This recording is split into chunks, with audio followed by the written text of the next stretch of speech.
Major League Baseball announced yesterday it has a drop-dead date for a 162-game season, and that date is this coming Monday. If baseball and the players don't come to an agreement by next Monday, opening day of March 31st is off. Major League Baseball said, and I'm quoting here, a deadline is a deadline. Missed games are missed games. Salary will not be paid for those games, unquote. Wilbon, do you think the owners are bluffing? No. I mean, look, both these sides in the context of labor negotiations, they're both pretty loathsome, I find. As a fan of baseball who wants to see baseball and gets tired of the beginning of spring training being hijacked, every certain number of years, they're just, both sides are loathsome. I'm not going to take either one of these sides, Tony. I mean, the deadlines are just sort of arbitrary. So you mean to tell me if they came to an agreement on Tuesday, they couldn't play the whole season? See, that's just a lie. Now, you can also put a deadline out there to sort of force people to really get serious about negotiating. That's fine if you want to do that. But don't tell me the season can't start on time if you go 48 hours later. That's, once again, it's just a lie. It's posturing. I find both sides loathsome in these situations. And I'm not going to say they're faking it. It's just that the owners are going to want to do what they want to do. The players aren't going to give an inch. We've had Jeff Passan tell us they hate each other. This is what we're stuck with.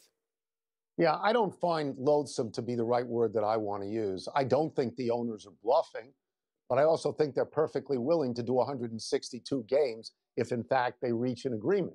I would point out two things. One is that the owners are locking out the players. So they're the provocateurs in this, not the players. And it's always interesting what the lockout. Yeah, it's always interesting what the players' response is. They had no response because they think this is artificial. I'm going to go back to my youth a little bit.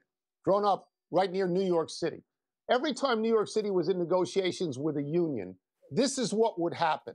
At some point, representatives from both sides, Mike, would say, we're going into a room, we're turning off the clock, and we're coming out with a deal. And they would sit there. And when they finally got a deal, what you found out is that the stuff they had screamed about a month before was suddenly back in the deal. Yeah. So as you're suggesting, there comes a point where if you're serious about this, you can play 162. You can open on March 31st if you want to. We're not there yet, and my theory about that is pretty simple. It's February, and it's cold all over the country. And when people look out their windows, they don't see spring on the horizon. So they don't feel a particular urgency. And also, Mike, there's no real games in February and March. So they're saying, what are we talking about here? Huh? What are you talking about? They are here in Arizona. No, that's Cactus League and Grapefruit League. They're not real games. But if players think that the owners aren't willing to go way south of 162, they're crazy wrong. Because the owners are in business. Yeah. And if they think it's better to play less, that's what they'll do. Let's take a break. By the way, before we get to the break. Yep. What's wrong with the word loathsome?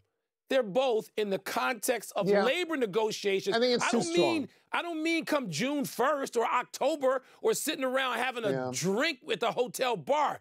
But in the context of these negotiations, they're both loathsome. Yeah, it's not a word I would use. Thank you for watching ESPN on YouTube. For live streaming sports and premium content, subscribe to ESPN+.